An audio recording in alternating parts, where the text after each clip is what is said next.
D'accord. Tu fermes à quelle heure? Tu fermes à quelle heure? 17h30. Ok, je suis en live là. Mais tu peux récupérer toi-même là, même si c'est à 20h, tu t'appelles, il est prêt à toi. Ou bien il a envoyé quelqu'un. Ok, non, c'est que je faut récupérer, il faut sécuriser, Inch'Allah. Ok, c'est bon, alhamdulillah. Édition spéciale, je vous avais promis, chose promise, chose due. Je suis dans le laboratoire de la DDR. Nous avons des documents ici qui vont parler également si, voilà, si le contexte nous le permet. J'ai le pasteur Jean-Luc que j'ai invité spécialement pour venir ici aujourd'hui. Nous sommes suivis à travers le monde parce qu'il y a beaucoup de mensonges qui ont été dites sur Jean-Luc, sur ma personne même d'ailleurs, et sur la DDR, et sur mon fils spirituel Ismaël Aka également. Ben, aujourd'hui, c'est pas une réponse de la part d'Oustaz Diané ou de la DDR, mais c'est au pasteur Jean-Luc de répondre à nos questions. Et Inch'Allah, tout à l'heure, je vais ouvrir le téléphone. Quand il va finir son exposé, au moins 20 à 30 minutes, vous êtes, voilà, vous qui nous suivez, on va vous demander d'appeler, de poser des questions au pasteur Jean-Luc. Une question posée, il a même dit toutes les questions que vous voulez. Toutes les questions. Et ça, c'est la première partie. C'est la première partie de l'invité spécial. Ça, c'est la première partie. Parce qu'il va revenir sur d'autres thématiques, Inch'Allah. Et aujourd'hui, pourquoi je l'ai invité? Parce que j'ai vu sur des panels des personnes qui se sont donné le plaisir comme ça de traiter le frère Jean-Luc de tous les noms. Et moi, j'ai trouvé que ce n'était pas normal parce que ce n'est pas forcément nous qui l'avons fait connu ou bien connaître à travers le monde, mais à travers les canaux de la DDR, beaucoup de personnes l'ont connu. Donc, s'il est accusé de certaines choses qui ne sont pas vraies, il est de notre devoir de lui donner la parole pour qu'il s'exprime, pour que les auditeurs soient situés, en tout cas les internautes, même ceux qui l'accusent, parce que les mêmes m'ont accusé, moi, Oustaz Diané, de faire des montages selon eux. On fait des montages de convertis selon eux. Mais je dis, bon, comme vous êtes habitués au montage dans vos lieux de culte là-bas, vous pensez que tout est montage. On a converti avec la grâce d'Allah 246 personnes dans le mois du Ramadan. Ils ont dit, non, ça c'est montage. Parce qu'ils ne trouvent pas normal comment des gens peuvent se convertir en masse comme ça. Ce n'est pas normal. Si ce n'est pas montage, ça c'est pas normal. Mais ils oublient qu'Allah a dit dans le Coran, Sourate 110, lorsque vient le secours d'Allah, ainsi que la victoire, et que tu vois les gens entrer en foule dans la région d'Allah, alors, par la louange, célèbre la gloire de ton Seigneur et implore son pardon, car c'est lui le grand accueillant au repenti. Sourate 110, on le lit souvent dans notre prière, c'est la sourate 110. Donc, voici un peu de quoi il s'agit ce soir. Jean-Luc aura le droit de réponse. Je l'ai dit tantôt, vous êtes amenés à appeler. Vous allez appeler tout à l'heure, je vais donner les numéros, vous connaissez les numéros, mais le téléphone n'est pas encore ouvert. Vous allez appeler, c'est les numéros que je vais donner tout à l'heure, après son exposé, pour pouvoir, n'est-ce pas, passer, n'est-ce pas, à l'émission, Inch'Allah.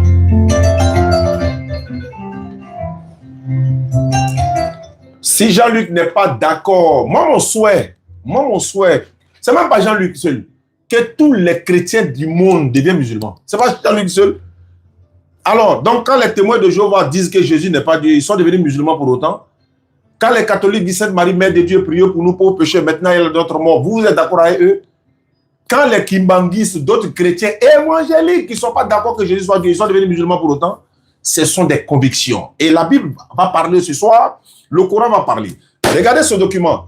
Frédéric Lenoir, comment Jésus est devenu Dieu? Ce n'est pas les musulmans qui ont écrit ce document-là. Voici comment Jésus est devenu Dieu. C'est un chrétien. Ce n'est pas nous on a écrit. Ce n'est pas Coran. C'est source chrétienne.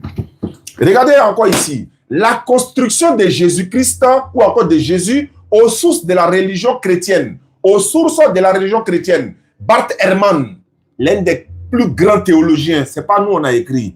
Donc tout ça là, c'est Jean-Luc quoi. Tout ça là, c'est lui quoi. Ça fait un. Deuxièmement, ici. Voilà ça ici. Pour lire le Nouveau Testament, Échelle Charpentier, Régis Burnet, avec la collaboration de Charles Perros. Ça, c'est mon père spirituel, Dr Abdul-Majid, qui m'a conseillé ce livre-là. Et moi, je me suis trompé du titre, parce qu'il m'a dit l'Ancien et le Nouveau Testament. Moi, j'ai pris le Nouveau Testament. Apprendre à lire le Nouveau Testament d'Échelle Charpentier. Vous savez, ceux qui ont suivi les Kratos, Docteur était dans l'émission Kratos, il a donné des documents, il a cité des documents. Et quand je l'ai raconté, je lui ai dit, mais docteur, tu as cité des documents, est-ce que je peux me rappeler les noms? Il m'a dit, apprendre à lire l'Ancien et le Nouveau Testament d'Étienne Charpentier. Il y a beaucoup de choses dedans. Je suis allé à Paris, j'ai trouvé ça, mais bon, je vais trouver pour l'Ancien Testament. Ici, nous avons quoi? Ici, voilà ça encore. C'est qui? Richard Ruberson, c'est ça?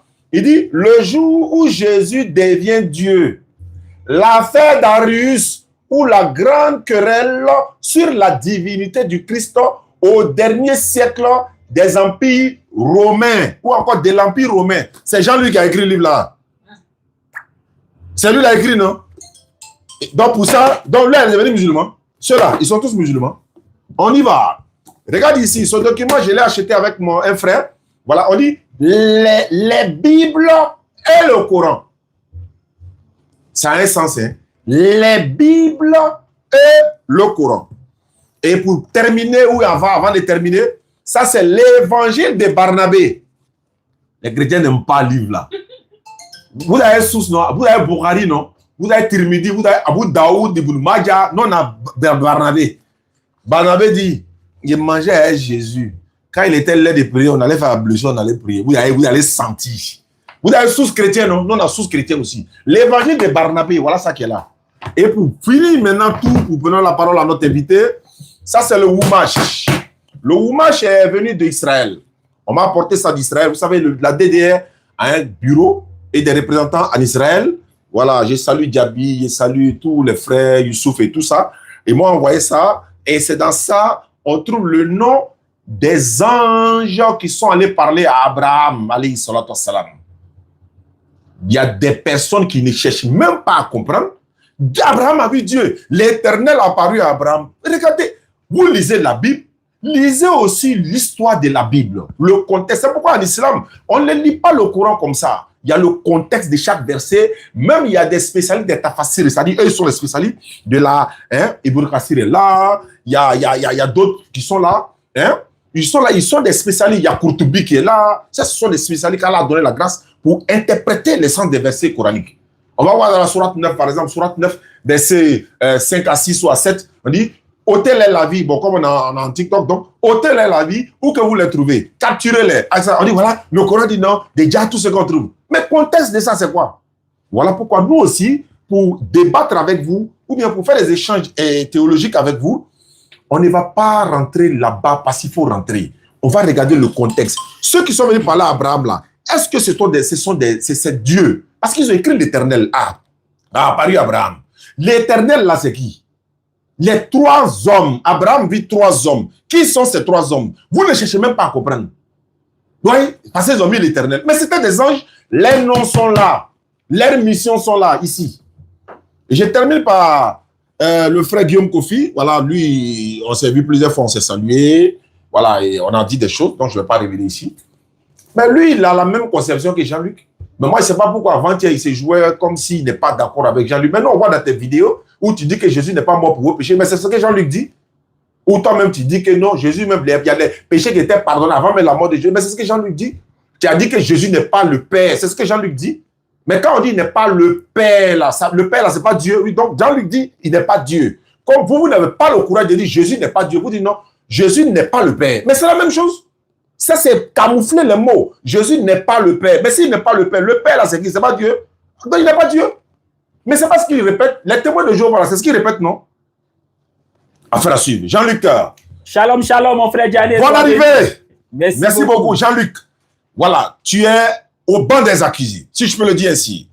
Je t'ai invité ce soir, droit de réponse, devoir de réponse. Je t'écoute, présente-toi et puis tu commentes ton développement. C'est parti. Encore une fois, shalom, shalom. Je salue tous ceux qui sont en ligne, qui nous écoutent. Je salue tous mes frères chrétiens, tous les frères pentecôtistes, tous les frères évangéliques. Bien entendu, je suis le pasteur Jean-Luc. Je suis pasteur, on va dire, dans le milieu évangélique. Mais bien avant, j'aimerais très rapidement parler un peu de mon parcours. Je suis né dans une famille évangélique. J'ai eu une éducation et j'ai grandi au milieu, on va dire, au sein de la famille évangélique. La première église où j'étais, c'était la manne du Saint-Esprit, avec le prophète Mané Moussa et l'évangile prophète Atu. Voilà. Après, j'ai été à Ifaji. Ensuite, au Foursquare. Et enfin, aux AD. Aux AD, c'est là que j'ai commencé pleinement à m'intéresser, on va dire, au ministère de l'évangélisation. Et donc là, j'étais membre de la mission intérieure. La mission intérieure aux Assemblées de Dieu, c'est le département en charge de l'évangélisation. Et là également, j'étais membre de la JADAO. La JADAO, c'est la Jeunesse Assemblée de Dieu Abidjan-Ouest. Et aujourd'hui, je suis dans la mission internationale délivrant des œuvres mortes. Juste pour vous dire que je suis chrétien évangélique, j'ai grandi et j'ai reçu une éducation pentecôtiste, comme je viens de le dire. La main du Saint-Esprit, Foursquare, Ifaji, AD, Mission internationale délivrant des œuvres mortes. Aujourd'hui, ça me surprend que beaucoup de frères chrétiens ne comprennent pas qu'un pasteur puisse avoir des points de vue divergents. Par exemple, moi, en tant que pasteur, je ne crois pas que Jésus-Christ soit Dieu. Et je connais d'autres pasteurs. Tout à l'heure, le frère musulman a cité le prophète Guillaume. J'ai cru entendre qu'il y a un certain missionnaire aussi qui est chrétien évangélique, qui croit également que Jésus-Christ n'est pas Dieu. Mais tenez bien, dans le milieu évangélique, vous le savez, je le sais, il y a plusieurs dénominations. Oui, oui. Pour ceux qui m'écoutent, ils savent très bien que dans le milieu évangélique, il y a plusieurs dénominations. Par exemple, il y a des dénominations où on autorise le ministère de la femme. Tandis que dans d'autres dénominations évangéliques, là-bas, c'est interdit. Mais dites-moi, est-ce pour autant que ceux qui autorisent le ministère de la femme ne sont pas chrétiens parce qu'ils ne font pas comme d'autres qui autorisent le ministère de la femme? Il y a des dénominations évangéliques où là, par exemple, le parler en langue là, est interdit. Et ils ne sont pas pour le parler en langue. Tandis qu'il y a d'autres dénominations évangéliques où le parler en langue est autorisé. Mais dites-moi, est-ce pour autant que, parce qu'il y a cette divergence d'opinion, qu'on va dire qu'ils ne sont pas évangéliques? Je connais également des dénominations, je dis bien des dénominations, où par exemple l'usage de l'eau bénite, ou par exemple l'usage de l'huile d'onction est autorisé. Tandis qu'il y a d'autres dénominations évangéliques où eux, ils n'acceptent pas l'eau bénite, ils n'acceptent pas l'huile d'onction. Est-ce pour autant qu'à cause de ces divergences, vous allez dire que ceux qui n'acceptent pas les eaux bénites, les huiles d'onction, ne sont pas des chrétiens? Alors, bien aimés, même selon la Bible, les divergences d'opinion au sein de l'Assemblée chrétienne, c'est possible. Mon frère Diané, Oui. Tu peux lire le texte de Actes des Apôtres, chapitre 15, le verset 5 à 7. Actes des Apôtres, chapitre 15, verset 5 à 7. C'est maintenant que ça va commencer. Préparez-vous à prendre note. Je suis à la page. Actes des Apôtres, chapitre 15, verset 5 à 7. Alors, quelques-uns du parti des pharisiens qui avaient cru se levèrent, n'est-ce pas, en disant qu'il fallait circoncire les païens et exiger l'observation de la loi de Moïse. Les apôtres et les anciens se réunissent pour examiner cette affaire. Au verset 7, une grande discussion s'était engagée. Sois béni. Pierre se leva et leur dit, hommes frères, vous savez. C'est bon, mon frère Diané. Merci beaucoup. Donc, vous voyez, vous avez bien compris, Actes des Apôtres, chapitre 15, le verset 5 à 7. Il est dit quoi? Dans la congrégation d'Antioche, dans l'église d'Antioche, il y avait des frères convertis qui, au préalable, étaient pharisiens et ils sont devenus chrétiens. Et lorsque ceux-ci sont devenus chrétiens, ils ont commencé à dire que les nouveaux convertis, là, on doit absolument les faire circoncis. Et il y a d'autres chrétiens qui étaient là, qui n'étaient pas d'accord. Le verset dit quoi? Il y a eu discussion, il y a eu débat. Vous voyez? Donc, même au sein de cette église, il y a eu débat entre les frères. Juste pour vous dire quoi? C'est possible qu'au sein du mouvement évangélique, c'est possible qu'au sein du mouvement pentecôtiste, il y ait des points de vue divergents. Mais quand il y a ces points de vue divergents, qu'est-ce qu'on fait? On discute, on débat, on échange, exactement comme les premiers chrétiens ont fait. Le verset a dit quoi? Il y a eu discussion, il y a eu débat entre ses frères. Et quand vous lisez la suite, vous allez vous rendre compte qu'ils ont fini par s'entendre. Ils ont fini par s'entendre. Alors toi qui m'écoutes, toi qui es chrétien évangélique comme moi, chrétien pentecôtiste, peut-être que tu es des AD, peut-être que tu es de USO, Baptiste, Évry, Mission, Foursquare, peut-être que tu es de mon assemblée, tu es content de voir ton pasteur en ligne. Toi qui m'écoutes, si tu penses que dans ce que je vais dire, il y a des choses sur lesquelles tu n'es pas d'accord, aujourd'hui, tu as la possibilité d'appeler.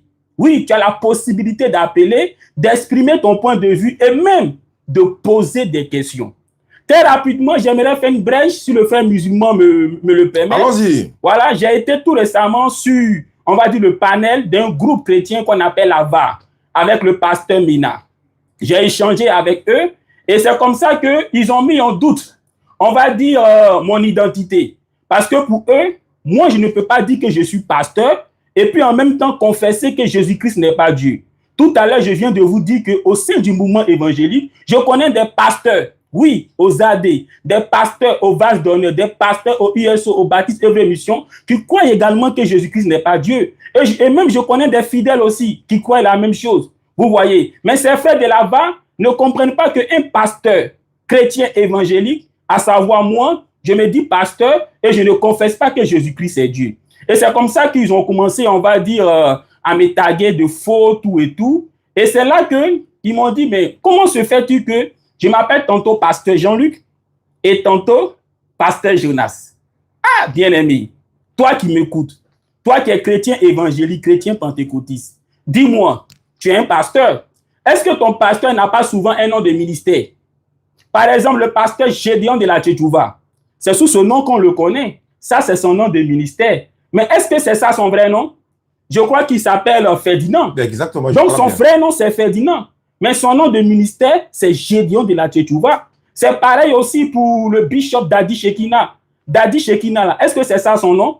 Ça, c'est son nom de ministère. Mais il a son vrai nom. Et ne vous trompez pas, dans la plupart des églises évangéliques, c'est comme ça. La plupart des pasteurs ont un nom de ministère, mais n'empêche qu'ils ont leur vrai nom. Et donc, c'est pareil pour moi. Mon nom de ministère, c'est le pasteur Jonas, mais mon vrai nom, c'est Jean-Luc. Alors, les frères ont également dit, mais comment se fait-il que lorsque je suis monté sur les panels pour la première fois et que je me suis présenté comme pasteur et que par la suite, ils m'ont rejeté, pourquoi une prochaine fois, je remonte sur les panels pour me présenter en tant que musulman?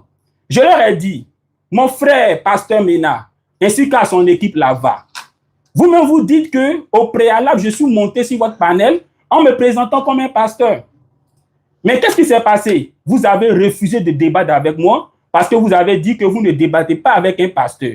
Alors que moi, j'ai vu des vidéos où vous avez débattu avec le prophète Guillaume.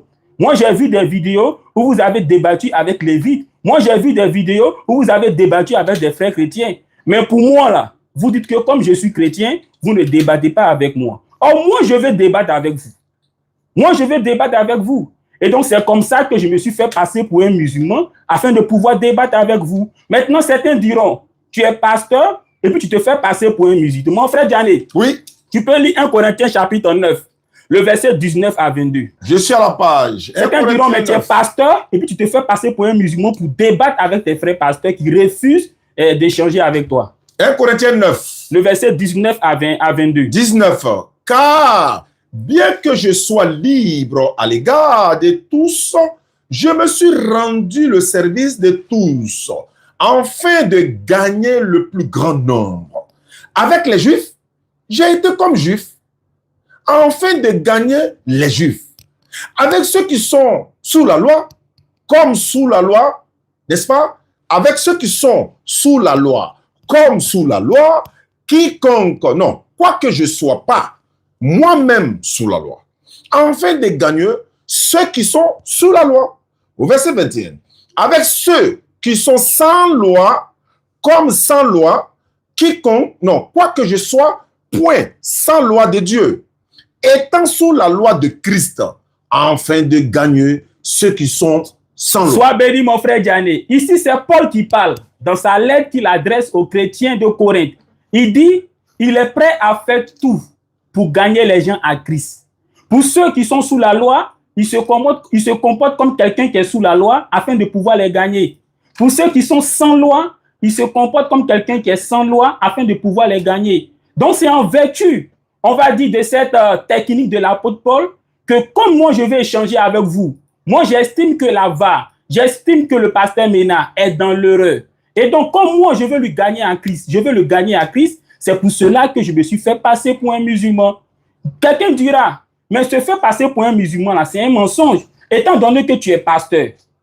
Oui, c'est un mensonge. Mais laisse-moi te le dire, mon frère, ma soeur. Ce que je vais te dire va te choquer. Ce ne sont pas tous les mensonges qui sont un péché. Je répète, selon la Bible, ce ne sont pas tous les mensonges qui sont un péché. Lorsque un mensonge n'a pas pour but de faire du mal à autrui, ce n'est pas un péché. Oui, je reviens et je répète. Selon les Écritures, ce ne sont pas tous les mensonges qui sont un péché. Mon frère Diané, Oui. faut lire Jean chapitre 7, le verset 1 à 12. Mais avant de lire le passage, je vais vous poser une question. Lorsque tu dis à quelqu'un, mon ami, allons à Djamé, et puis tu dis que moi, je ne vais pas du tout à Djamé, et que toi, maintenant, par la suite, tu t'en vas à Djamé parce que lui t'a dit que lui, il n'ira pas du tout à Djamé. Et arrivé à Djamé, tu le vois là-bas. Ça veut dire quoi? Ça veut dire qu'il a menti. Claire. Parce qu'il t'a fait croire que lui, il ne va pas du tout à Djamé quand tu lui as demandé. Et il se trouve que quand toi, tu vas à Djamé, tu le trouves là-bas. Maintenant, mon frère, Oui. lis Jean chapitre 7, le verset 1 à 12. Je suis à la page. Après cela, Jésus parcourait la Galilée, car il ne voulait pas séjourner en Judée, parce que les Juifs cherchaient à le faire mourir. Or, la fête des Juifs, la fête des tabernacles était proche. Et ses frères lui dirent, pars d'ici et va en Judée, afin que tes disciples voient aussi les œuvres que tu fais. Personne n'agit en secret. Lorsqu'il désire paraître, si tu le fais, ces choses, montre-toi toi-même au monde. Au verset 5. Car ses frères non plus ne croyaient pas en lui. Au verset 6. Jésus leur dit, mon temps n'est pas encore venu, mais votre temps est toujours prêt. Au verset 7. Le monde ne peut vous haïr, moi, il me haït, parce que je rends de lui le témoignage que ses œuvres sont mauvaises. Au verset 8, montez, vous, à cette fête. Pour moi, je n'y monte point parce que mon temps n'est pas encore accompli. Au verset 9, après leur avoir dit cela, il resta en Galilée. Au verset 10, lorsque ses frères furent montés à la fête, il monta aussi lui-même. On peut s'arrêter là. Vous avez compris, c'est le Seigneur Jésus-Christ. Ses frères lui ont dit, allons à la fête en Judée. Jésus leur dit, allez-y. Moi là, je n'irai pas du tout. Non publiquement, mais en secret. D'accord. Sois béni, mon frère musulman. Donc ici, Jean chapitre 7, le verset 1 à 10, il s'agit de Jésus-Christ avec ses frères. Ses frères lui ont dit d'aller avec eux à Jérusalem pour faire la fête. Et c'est comme ça que le Seigneur Jésus-Christ leur dit, allez, parce que moi là, je n'irai pas à cette fête. Donc il a donné sa position. Il dit, vous allez, mais moi je ne vais pas aller aussi. Mais la suite du verset dit quoi? Lorsque ses frères sont partis, Jésus-Christ s'est rendu là-bas secrètement. Tout à l'heure, j'ai dit, tu dis à ton ami, allons à Djamé. Il dit, il faut partir, que moi, je ne vais pas du tout partir. Et lorsque tu pars à Djamé, tu le trouves là-bas. Vous allez dire qu'il a menti. Parce qu'il a dit qu'il n'allait pas partir. Mais après, il est parti. Donc, c'est pour dire quoi? Quand dans ce cas d'espèce, Jésus-Christ ment, parce que Jésus-Christ a dit qu'il ne va pas du tout aller et qu'il est parti quand même. Dans ce cas d'espèce, quand bien même qu'il a menti, ce n'est pas un péché. Pourquoi? Parce qu'il n'a pas menti dans le but de faire du mal à quelqu'un, mais il a menti pour se protéger de ceux-là qui voulaient le tuer. Parce que le verset 1 du chapitre 7, le verset 1 et 2 dit, les gens cherchaient à le tuer. Donc s'il disait à ses frères que je vais monter, les gens peut-être auraient l'information qu'il va venir. Donc ils vont s'apprêter pour le tuer. Donc ici, le mensonge ici, lui a permis de pouvoir esquiver, de pouvoir passer outre le stratagème de ses bourreaux, de ceux-là, on va dire, qui lui voulaient du mal. Alors je reviens. Tout à l'heure, je disais, moi je veux échanger avec mes frères chrétiens parce que j'estime qu'ils sont dans l'erreur.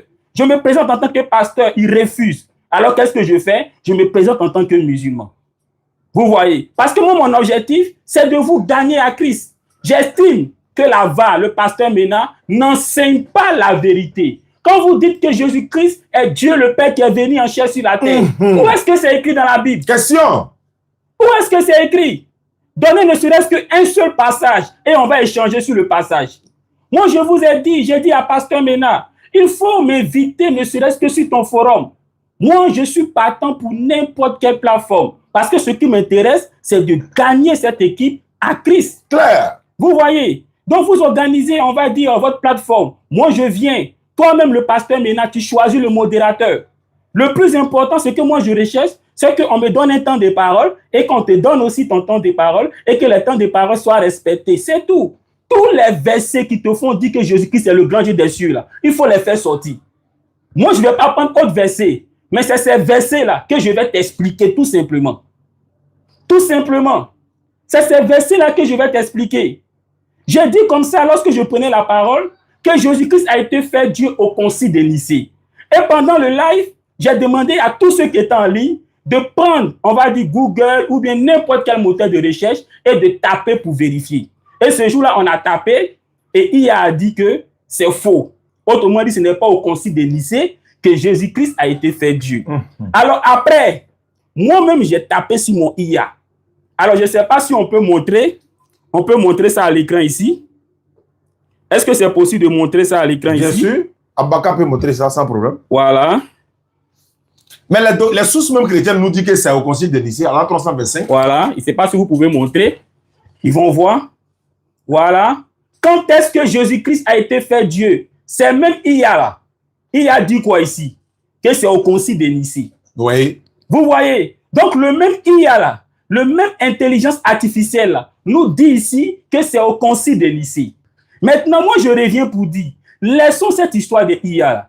Tous les pasteurs qui ont fait l'école pastorale peuvent confirmer cette information. J'ai dit aux gens, demandez à vos pasteurs si ce que le pasteur Jean-Luc dit là, si c'est faux. S'ils vous disent que c'est faux là, lors de leur prochain panel, là, écrivez pour dire que c'est faux. Tous les pasteurs le savent. C'est au concile de Nicée que Jésus-Christ a été fait Dieu. Ce jour-là même, la réaction du pasteur Mena, quand IA a dit que j'ai eu tort, sa réaction a montré que lui-même, là, il ne s'attendait pas à ce résultat de IA. Il ne s'attendait pas. C'est pour ça que sa joie a été très forte. Parce qu'il s'attendait à ce que IA dise que c'est au concile de Nicée. Tu vois, pasteur Mena, parce que toi, en tant que pasteur, tu as fait certainement l'école pastorale et tu sais, comme l'IA vient de le montrer tout à l'heure, que c'est au concile de Nicée que Jésus-Christ a été fait Dieu. Maintenant, on va passer à revue tous ces versets là, que tu cites là, qui te font dire que Jésus-Christ est Dieu là. On va prendre ça point par point. On va commencer par le texte de Apocalypse, chapitre 1, le verset 8. Mon frère Diané, oui. Tu peux lire ce texte, Apocalypse, chapitre 1, le verset 8, qui dit « Je suis l'alpha et l'oméga, le Seigneur Dieu le Tout-Puissant, celui qui est, qui était et qui vient. » On va lire. Avant de lire même, voilà le texte ici, dans Frédéric Lenoir là. Frédéric Lenoir, comment Jésus est devenu Dieu, voilà le texte ici, à l'an 325. Voilà, ça c'est à l'an 325, c'était beaucoup de trop risqué pour une époque, etc., etc.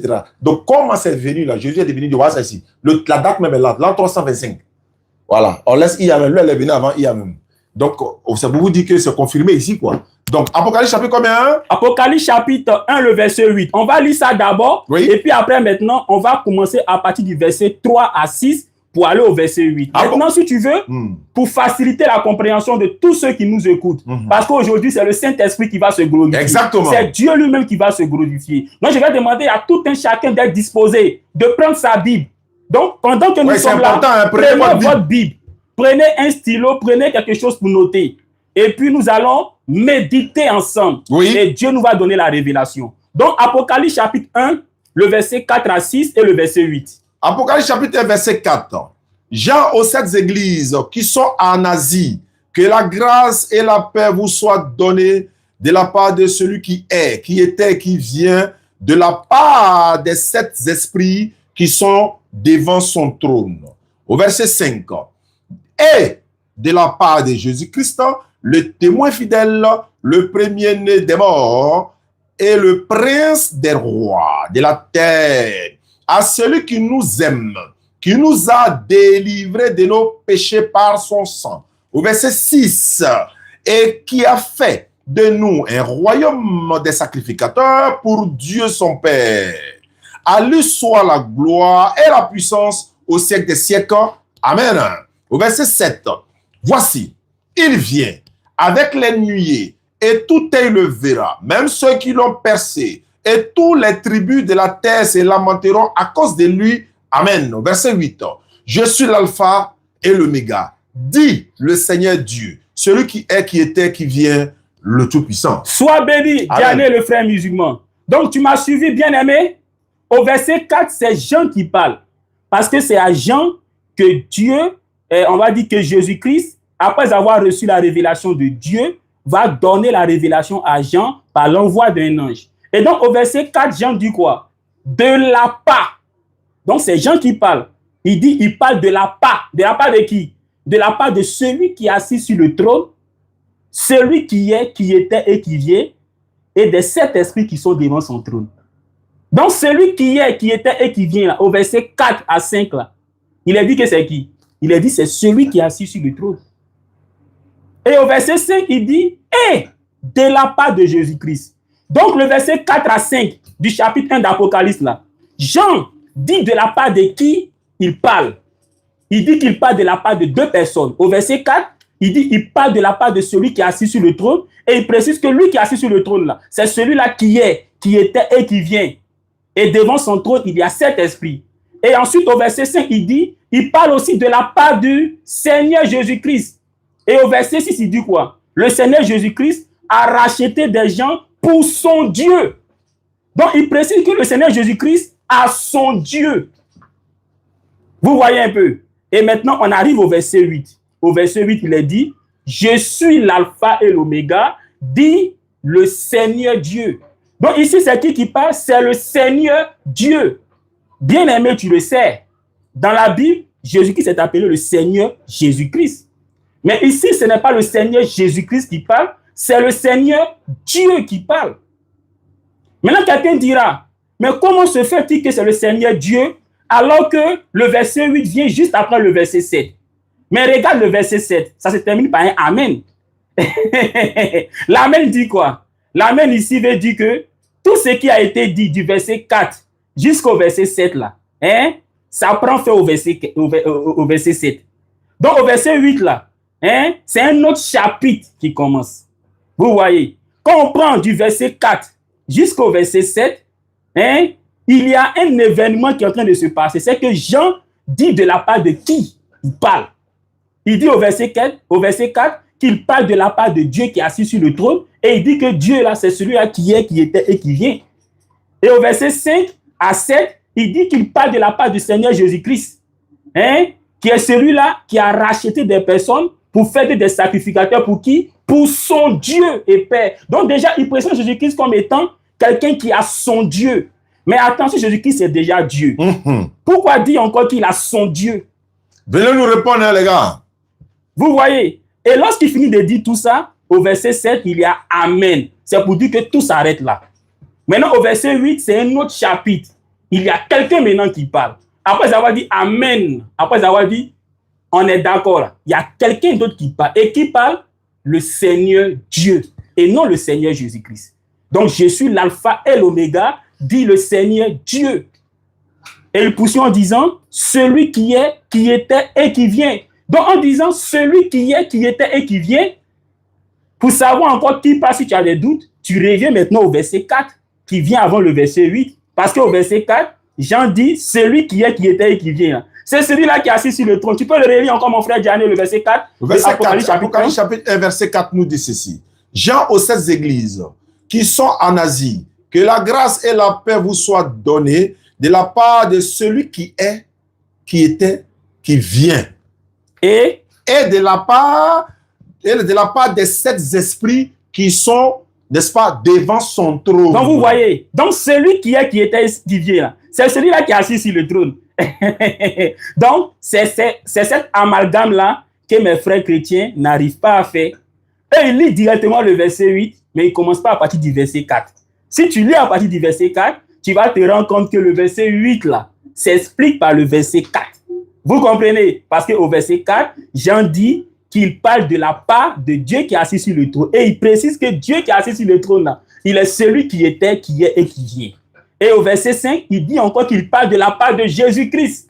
Vous voyez, et il précise que Jésus-Christ, là, de la part de qui il parle, là, Jésus-Christ a racheté des personnes et il a fait des sacrificateurs pour qui? Pour son Dieu. Donc Jésus-Christ a son Dieu selon les propos des gens. Claire. Vous voyez, et maintenant au verset 8, je suis l'alpha et l'oméga, dit le Seigneur Dieu et non le Seigneur Jésus-Christ. Donc, c'est le Seigneur Dieu qui parle et non le Seigneur Jésus-Christ. Celui qui est, qui était et qui vient. Celui qui est, qui était et qui vient. Je me répète parce que c'est important.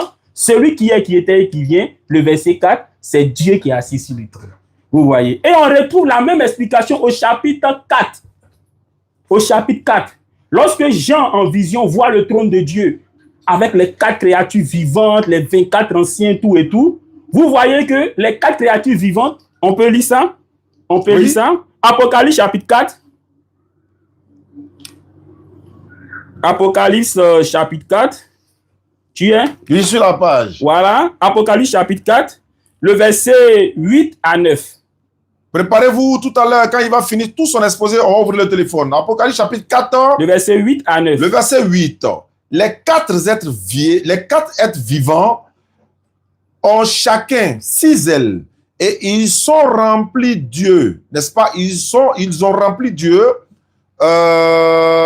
tout autour et au-dedans. Ils ne cessent, n'est-ce pas? Ils ne cessent de dire jour et nuit, Saint, Saint, Saint est le Seigneur Dieu, le Tout-Puissant, qui était, qui est et qui vient. Au verset 9. Quand les êtres vivants rendent gloire et honneur et action de grâce à celui qui est assis sur le trône, à celui qui vit au siècle des siècles. Sois béni. Donc vous voyez, celui qui est, qui était et qui vient, selon le chapitre 4, le verset 8, là, le verset 9 dit, c'est celui qui est assis sur le trône. Vous voyez? Amen. Amen. Amen. Donc le chapitre 4, là, le verset 8 à 9, là, hein, les 4 êtres vivants, là, ils louent celui qui est assis sur le trône en disant, tu es celui qui est, qui était et qui vient. Donc celui qui est, qui était et qui vient, selon le chapitre 4, le verset 8 à 9, là, c'est Dieu qui est assis sur le trône. Et quand on prend le chapitre 5, on voit que Dieu qui est assis sur le trône, qui est celui qui est, qui était et qui vient, il tient par la suite un rouleau dans sa main. Et il y a un ange fort qui crie, mais qui est digne d'aller prendre le rouleau. Et qu'est-ce qui se passe? Jésus-Christ est trouvé digne d'aller prendre le rouleau. Donc Jésus-Christ n'est pas celui qui est assis sur le trône. Claire. Vous voyez? Mais Jésus-Christ est celui-là qui est venu prendre le livre. Et le livre qu'il est venu prendre là, c'était simplement le contenu du livre d'Apocalypse. Parce que par la suite, à chaque fois qu'il ouvre un sceau, vous voyez, il y a un déroulement, voilà, de prophétie qui est annoncé. C'est tout simplement ça. Donc juste pour vous dire que celui qui est, qui était et qui vient là, c'est Dieu qui est assis sur le trône. La réponse, Apocalypse chapitre 1, le verset 4. Jean dit, je parle de la part de Dieu qui est assis sur le trône, celui qui est, qui était et qui vient. Donc c'est Dieu qui est assis sur le trône. Donc vous voyez. Alors un autre passage encore qu'ils aiment utiliser. Allons en profondeur. Jean chapitre 20, le verset 17. Ok. Jean chapitre 20, le verset 17. Je fais la lecture. Jésus lui dit, ne me touche pas, car je ne suis pas encore monté vers mon Père, mais va trouver mes frères et dis-leur que je monte vers mon Père et votre Père, vers mon Dieu et votre Dieu. Vous voyez, on entend souvent le pasteur Gédéon de la Tchétchouva et aussi le pasteur Ména avec Lava. Ils disent comme ça que quand le Seigneur Jésus-Christ dit « je monte vers mon Dieu », il est en train de dire qu'il va retrouver sa position de Dieu. Ça veut dire quoi ça? Mais prenons le temps de réfléchir, hein, avec le Saint-Esprit, on va dire sur ce verset. Jean chapitre 20, le verset 17. Jésus dit, va dire à mes frères.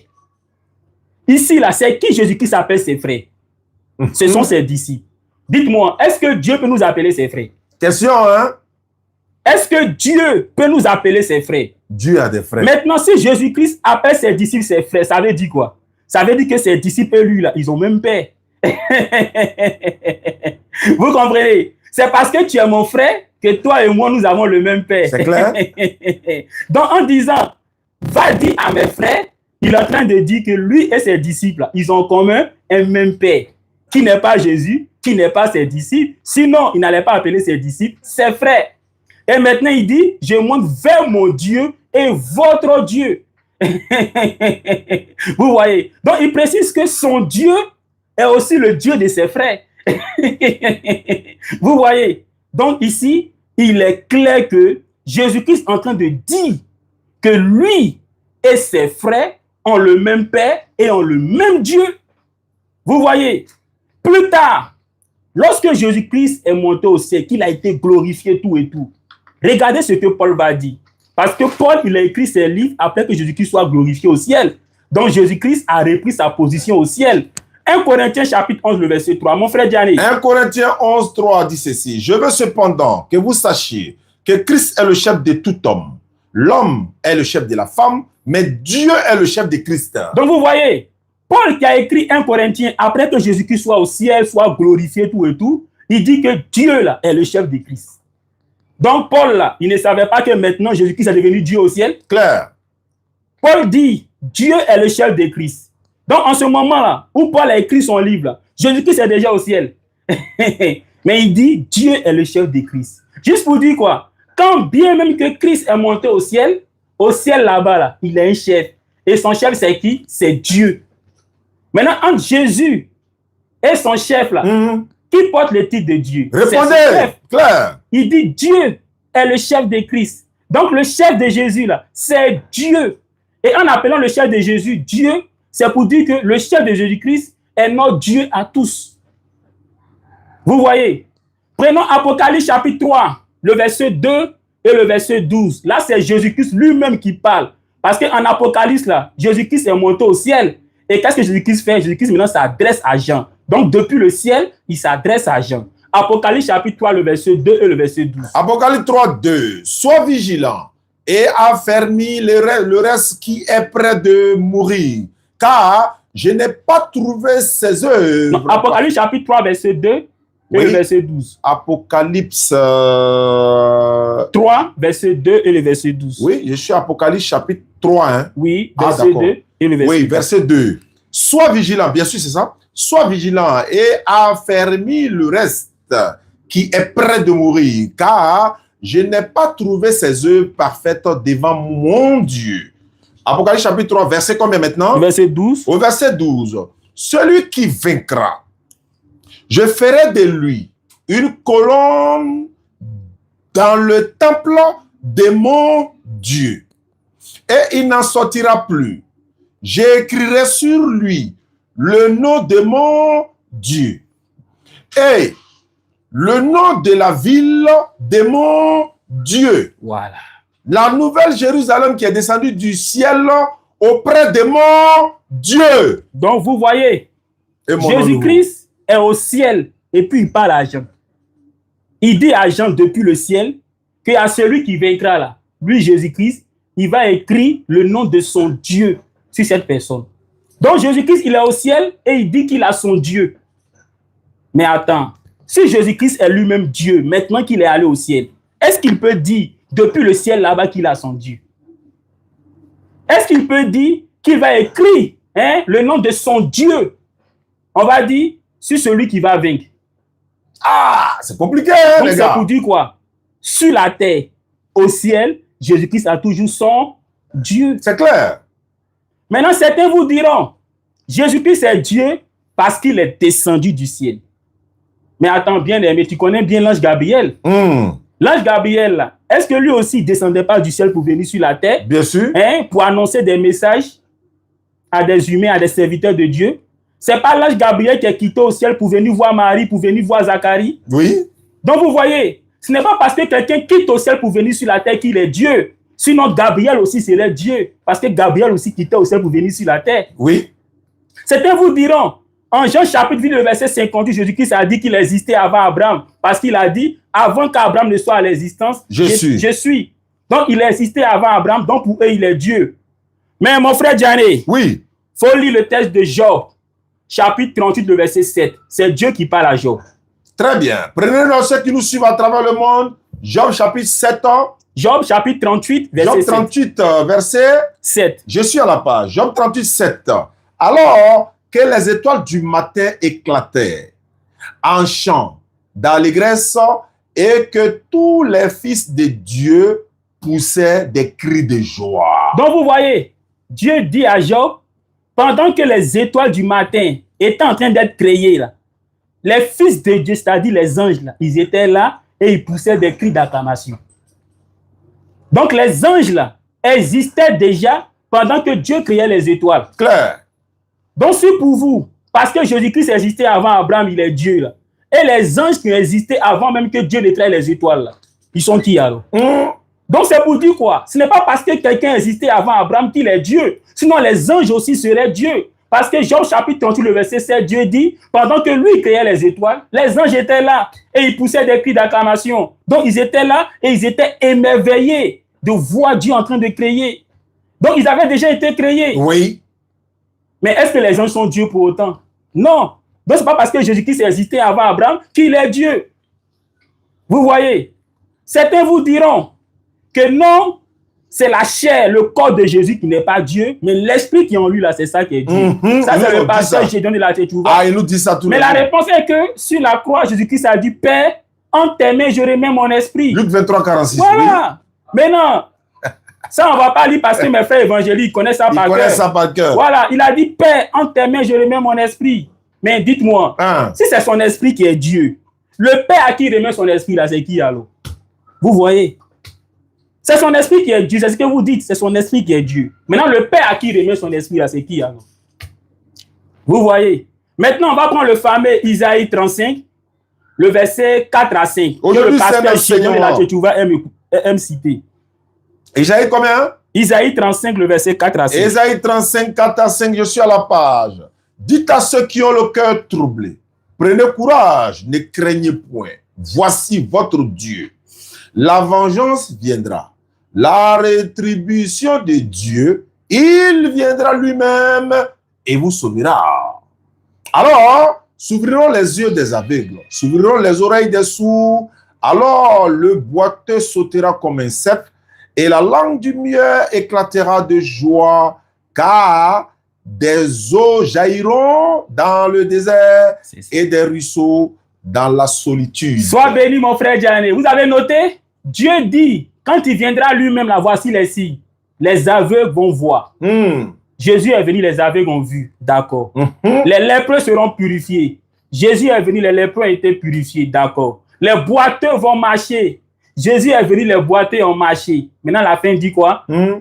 Les eaux vont jaillir dans le désert. Les plantes vont jaillir dans le désert. Autrement dit, il n'y aura plus de désert. Dites-moi, quand Jésus est venu, est-ce que les déserts ont disparu? Venez nous répondre, frère. Or, pour que la prophétie concerne Jésus, il faudrait que tous les signes s'accomplissent en Jésus. C'est ça. Pour qu'une prophétie te concerne, là, pour qu'on dise que c'est toi qui as accompli la prophétie, là, il faudrait que toute la prophétie là, se réalise en toi. Donc, du moment où, au temps de Jésus, les déserts n'ont pas disparu, les eaux n'ont pas jailli au désert, les peuples n'ont pas jailli au désert. Donc, ça veut dire que Isaïe 35 ne s'est pas réalisé avec la venue de Jésus. Tout simple. Tout simple. Mes frères chrétiens diront, Jésus a dit, tout pouvoir m'a été donné dans le ciel et sur la terre. Oui. Oui, tout pouvoir m'a été donné. Matthieu chapitre 28. Philippiens chapitre 2. Dieu l'a souverainement élevé et lui a donné le nom qui est au-dessus de tout nom. Donc, s'il y a un nom qui est au ciel là-bas, là, le nom de Jésus dépasse ça. Comme il a dit, tout pouvoir m'a été donné. Ça veut dire qu'il n'y a pas quelqu'un qui est au-dessus de lui. Maintenant, dites-moi, avant de lire même la Bible, quand quelqu'un dit, tout pouvoir m'a été donné, ça veut dire que quelqu'un lui a donné. C'est le clair. Maintenant, dites-moi, entre quelqu'un qui te donne le pouvoir, quelqu'un qui t'établit, et puis toi qui l'as établi, là, qui est au-dessus de qui? Quand la Bible dit, Dieu a élevé Jésus, entre Dieu qui a élevé Jésus et Jésus qui l'a élevé, là, qui est au-dessus de qui? Dites-moi. Qui est au-dessus de qui? Les frères. Entre celui qui élève et celui qui l'a élevé, qui est au-dessus de qui? Il est clair que c'est l'inférieur qui est béni par le supérieur. Et ça, c'est un principe biblique. Hein? C'est l'inférieur qui est béni par le supérieur. Oui. C'est celui qui est au-dessus, là, qui élève celui qui est en bas. Et celui qui est au-dessus, là, quand il élève celui qui est en bas, là, il reste toujours au-dessus de celui qui l'a élevé. On va lire ce texte. On va lire ce texte, Hébreux chapitre 7, le verset 7. Oui, Hébreux 7, 7. Prenez note, ceux qui nous suivent à travers le monde. Droit de réponse de Jean-Luc. Première partie, s'il vous plaît. Parce qu'il y en aura d'autres, Inch'Allah. Hébreux 7, verset 7. Or, c'est sans contredit l'inférieur qui est béni par le supérieur. Donc, vous voyez, donc celui qui élève, celui qui t'est béni, là, il est toujours au-dessus de toi. Ça, c'est un principe de la vie. Si on dit que le président t'a élevé, t'a donné tout pouvoir, là, ça ne veut pas dire que tu es venu au-dessus du président. Le président reste toujours au-dessus de toi. Donc, Dieu qui a souverainement élevé Jésus, là, hein, quand il a souverainement élevé, là, Dieu est toujours au-dessus de lui. 1 Corinthiens chapitre 15, le verset 28. 1 Corinthiens 15, 28, je suis à la page et je lis, ou encore je fais la lecture. Et lorsque toute chose... Non, le verset 27, c'est encore mieux. 27, 1 Corinthiens 15, 27, il est écrit ceci. Dieu, en effet, a tout mis sous ses pieds, mais lorsqu'il dit, tout lui a été soumis, il est évident que celui qui lui a soumis toutes choses est accepté. Donc vous voyez, c'est Paul qui parle. Et Paul a écrit Corinthiens, je répète, hein, et tous les pasteurs le savent. Toi qui as fait le code du dimanche, tu es censé le savoir. Corinthiens, là, les lettres de Paul, là, Jésus est déjà monté au ciel. Il est déjà assis à la droite de Dieu, il est déjà glorifié. Et Paul a écrit ça. Donc ce que Paul dit là, hein, ça concorde avec les réalités. Vous comprenez? Alors Paul dit quoi ici? Quand l'Écriture dit que Dieu a donné tout pouvoir à Jésus, Paul dit, il est évident que Dieu qui lui a donné tout pouvoir est accepté. Ça veut dire quoi? Ça veut dire que Dieu est toujours au-dessus de Jésus. Claire. Donc, quand bien même que Dieu lui a souverainement élevé, lui a donné tout pouvoir, là, Paul dit, il est évident que Dieu qui lui a donné toute cette autorité, tout ce pouvoir est au-dessus de lui.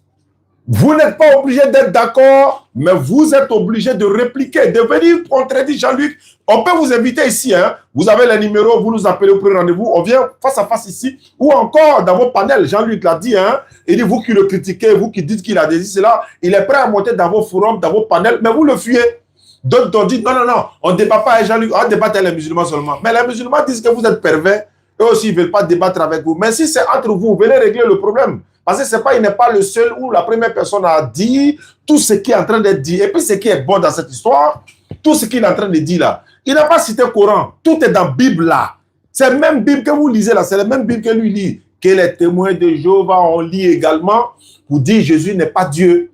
Les témoins de Jéhovah le répètent matin, midi, soir. Ils sont devenus musulmans ou bien ils ne sont pas des vrais chrétiens. Donc, pour être un vrai chrétien chez vous là-bas, tu dois forcément accepter que le petit, toujours avec ça, le bébé de Marie, c'est le bébé de Marie, la Bible le dit. La Bible, Marie dit à Jésus, mon enfant. C'est son enfant? Donc, son enfant là, on doit l'adorer l'enfant de Marie, quoi. Donc, vous appelez les gens à aller adorer l'enfant de Marie. Jean lui dit, c'est pas vrai. Il est pasteur comme vous. Venez le répondre. On continue. Donc, shalom, shalom. Oui. On va prendre encore d'autres versets qu'ils utilisent. Philippiens chapitre 2, le verset 6 jusqu'au verset 9. Effectivement, je suis à la page. Philippiens chapitre 2, verset 6. Lequel existait en forme de Dieu, n'a point regardé comme une proie à arracher d'être égal avec Dieu, mais s'est dépouillé lui-même en prenant une forme de serviteur, en devenant semblable aux hommes et ayant paru comme un simple homme. Au verset 8, il s'est dépouillé lui-même, se rendant obéissant jusqu'à la mort, même jusqu'à la mort de la croix. Au verset 9, c'est pourquoi aussi Dieu l'a souverainement élevé et lui a donné le nom qui est au-dessus de tout nom. Donc vous voyez, le verset 6 dit, on parle de Jésus-Christ. Pour ceux qui ne le savent pas, pourquoi on dit on parle de Jésus-Christ, prenez le verset 5. Voilà, au verset 5, Paul encourage les chrétiens d'Éphèse à avoir cette même attitude que le Seigneur Jésus-Christ a eue. Et au verset 6, il dit que Jésus-Christ, existant en forme de Dieu, n'a pas considéré comme une proie arrachée d'être égal avec Dieu. C'est important. C'est vrai. Jésus-Christ existant en forme de Dieu. Mais Paul dit, quand bien même il était en forme de Dieu, il n'a pas cherché comme une proie arrachée d'être égal avec Dieu. Donc ça veut dire quoi? Jésus-Christ, bien qu'il était en forme de Dieu, il n'était pas égal à Dieu. Parce qu'il n'a pas cherché comme une proie, comme quelque chose à prendre, de se faire égal à Dieu. Donc ça veut dire quoi? Il était en forme de Dieu, d'accord, mais il n'était pas égal à Dieu. Ça, c'est le verset 6. Donc du moment où il n'était pas égal à Dieu, ça veut dire que bien qu'il était en forme de Dieu, mais lui et puis Dieu, là, n'étaient pas la même chose. Il n'était pas son égal. Et Paul dit, Jésus-Christ n'a même pas cherché à être égal à Dieu. Mais qu'est-ce qu'il a fait? Il a décidé d'être un être humain, il a vécu comme un ser humain, et puis Dieu l'a fait quoi? Dieu l'a élevé. Donc Dieu, dont il n'est pas son égal, c'est ce Dieu-là qui l'a élevé. Et comme Paul vient de le dire en 1 Corinthiens 15, verset 27, Dieu qui a donné tout pouvoir à Jésus, là, est toujours au-dessus de Jésus. Hébreux chapitre 7, le verset 7, c'est l'inférieur qui est béni par le supérieur. Claire. Donc Dieu qui a élevé Jésus il est toujours au-dessus de Jésus. Vous voyez? Quelle hôtesse encore vous utilisez? Quelle hôtesse encore? Si vous avez des questions, si vous avez des répliques, Exactement. vous pouvez appeler et vous allez vous exprimer. Ici, on donne l'opportunité à tout un chacun de s'exprimer. Exactement. C'est le droit de réponse de Jean-Luc. Le téléphone est ouvert. 05 94 87 58 58. Et par WhatsApp et par la ligne directe, le téléphone est ouvert. C'est pas pour venir faire débat au téléphone. C'est pour poser des questions à monsieur Jean-Luc le pasteur. Vous n'êtes pas d'accord avec lui, c'est votre droit. Vous avez le droit d'appeler au téléphone 05 94 87 58 58. Et également, nous allons vous prendre en direct et en exclusivité devant tout le monde. WhatsApp comme ligne directe, vous êtes les bienvenus. Et ceux qui veulent répliquer sur tout ce qu'il a dit, nous prenez rendez-vous. On vous reçoit au bureau ici. Jean-Luc est là. Et puis, on va partager le repas spirituel ensemble. Donc, voilà, allons-y. Donc, l'autre texte qu'ils utilisent, c'est le texte de Hébreux, chapitre 1, le verset 7 à 8. Hébreux, chapitre 1, je crois bien, le verset 7 à 8. Oui, et lorsqu'il introduit de nouveau... Non, le verset 8 à 9 alors. Voilà, le 8 à 9. Nous avons déjà un auditeur qui nous appelle. On le prend. Allô? Alors, oui, bonsoir, Oustaz Diallo. Bonsoir, vous nous appelez d'où? 227, ça c'est le Niger. C'est le Niger, oui, je vous appelle du Niger. Comment vous appelez? Vous êtes chrétien, musulman, vous n'êtes pas d'accord avec Jean-Luc? Non, je suis musulman. Bon, allons-y, quelle est votre question? On prend toutes les questions, hein, toutes les questions. J'ai quelques questions à poser à monsieur le pasteur. Allons-y rapidement. Donc, pour lui, il a dit que Jésus n'est pas Dieu, non? Oui, il a donné la référence à l'appui. La Bible a parlé. Ok, donc moi, ma question, je veux savoir qui est Dieu. Il n'a qu'à nous donner le nom de Dieu. Très bien. Pas le Père. Oui? Merci beaucoup. Ok. Le nom de Dieu. C'est une bonne question. Le nom de Dieu dans la Bible. Merci beaucoup, cher ami, depuis le Niger. Jésus-Christ n'étant pas Dieu, qui est Dieu alors? Allons-y, Jean-Luc, pour ta réponse. Je réponds rapidement à la question pour continuer sur ce qu'il est en train de faire. On va lire deux textes. On va lire le texte de Exode chapitre 3, le verset 13 à 15. Je suis à la page. Exode chapitre 3, verset 13. Moïse dit à Dieu, j'irai donc vers les enfants d'Israël et je leur dirai, le Dieu de vos pères m'a envoyé, ou encore le Dieu de vos pères m'envoie vers vous. Mais s'il me demande quel est son nom, que leur répondrai-je? Dieu dit à Moïse au verset 14 d'Exode 3, je suis celui qui suis. Et il ajouta, c'est ainsi que tu parleras aux enfants d'Israël, celui qui s'appelle Jésus m'a envoyé vers vous. Au verset 15, Dieu dit encore à Moïse, tu parleras ainsi aux enfants d'Israël, l'Éternel, le Dieu de vos pères, le Dieu d'Abraham, alayhi salam, d'Isaac, alayhi salam, de Jacob, alayhi salam, m'envoie vers vous. Voilà mon nom pour l'éternité. Voilà mon nom de génération en génération. Sois béni le frère musulman. Amen, alors amen. bien aimé, ici, c'est Dieu qui rencontre Moïse. Il envoie Moïse vers les enfants d'Israël. Moïse demande à Dieu, mais admettons que je parte vers les enfants d'Israël. Je leur dis que le Dieu de vos pères m'a envoyé vers vous et qu'ils me disent quel est son nom, que leur dirais-je? Dieu répond en disant, je suis celui qui suis. Donc d'abord, Dieu commence à donner comment on appelle ça, la signification de son nom. Il commence à donner la signification de son nom. Son nom, c'est « Je suis ». Le mot « Je suis », c'est pour dire tout simplement qu'il est celui-là qui subsiste par lui-même. Le mot arabe, c'est « Al-Kayou ». Le mot français, c'est « l'Éternel ». Ça veut dire celui-là qui n'a ni commencement, ni fin. Donc, Dieu donne d'abord la signification de son nom qui est « Je suis celui qui suis ». Et au verset 15, Dieu maintenant donne son nom. Au verset 5, il dit « L'Éternel ». Ça, c'est la version Louis II. Mais quand vous allez prendre d'autres versions de la Bible, vous allez vous rendre compte que ce n'est pas l'Éternel qui est là-bas. Certains mettront Yahvé, d'autres vont mettre Yahweh, d'autres vont mettre Jéhovah. Mais pourquoi tantôt c'est Éternel, tantôt c'est Yahvé, tantôt c'est Yahweh, tantôt c'est Jéhovah? En fait, je vous explique, pour nous qui avons fait l'école pastorale, et là tous les pasteurs peuvent le confirmer. Le nom de Dieu en hébreu, pasteur Gédéon de la Tchétchouva, tu peux faire les recherches, s'écrit sous la forme de 4 consonnes, YHWH. Et aujourd'hui, tous les rabbins, tous les biblistes, tous les exégèses sont d'accord pour dire qu'on ne connaît pas la prononciation de son nom. On sait que c'est YHWH, mais personne ne peut dire comment ça se prononce. Mais on connaît au moins la signification. On sait que son nom signifie l'Éternel, en arabe, Al-Qayyum, c'est-à-dire celui-là qui subsiste par lui-même. Mais il y a certains qui ont dit que, bon, comme on ne connaît pas comment YHWH se prononce, mais qu'on sait que ça signifie l'Éternel, et ils ont mis l'Éternel. Ça, c'est les 8 secondes là. Mais d'autres ont essayé de mettre des voyelles entre YHWH là, pour donner Yahweh. D'autres ont essayé aussi de faire autrement, ça donnait Yahvé. D'autres ont essayé encore de faire autrement, ça donnait Jéhovah. Donc, c'est pour vous dire quoi? Quand vous voyez éternel, en fait, ce n'est pas éternel qui est là-bas. C'est YHWH. Et tous les pasteurs le savent. D'accord. Mais certaines versions traduisent par Yahweh, d'autres par Yahvé, d'autres par Jéhovah. Un auditeur en ligne. Allô, allô. Allô? Allô, merci d'avoir gardé la ligne. Vous m'avez appelé, je vous écoute, allô? Oui, bonsoir, monsieur. Bonsoir, vous nous appelez d'où? Comment vous appelez?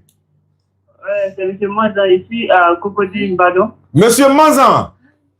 Oui. D'accord, Cocody Mbadon, vous êtes chrétien musulman? Bon, je suis chrétien. Voilà, il y a ta petite sœur Manzan Biba qui est là aussi. Ok. Elle, c'est bébé ordinateur, mais son nom, non. Allons-y, quelle est votre question au pasteur Jean-Luc? Ouais, au fait, j'ai une préoccupation. Allons-y. Oui, au fait, le verset qu'il a pris, Apocalypse 1, verset 8 là. Oui. Je veux savoir, le moment où il a dit, je suis l'alpha et l'oméga, dit le Seigneur Dieu là. Oui.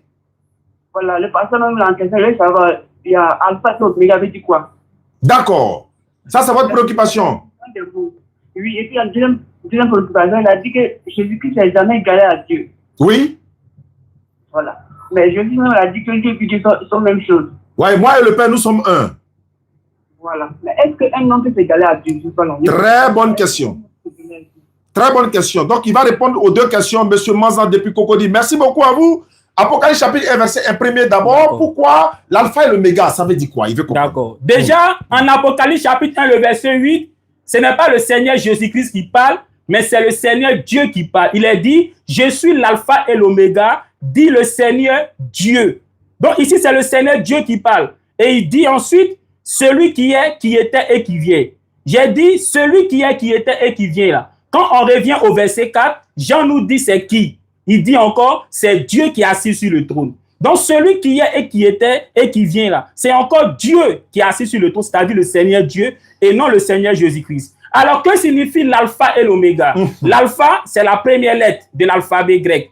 Oméga, c'est la dernière lettre de l'alphabet grec. Donc, en disant je suis l'alpha et l'oméga, c'est pour dire je suis en même temps le premier, en même temps le dernier. C'est un mot qui a son sens selon son contexte. Je t'explique. Quand je dis, par exemple, je suis l'alpha et l'oméga, hein, en mathématiques, c'est pour dire quoi?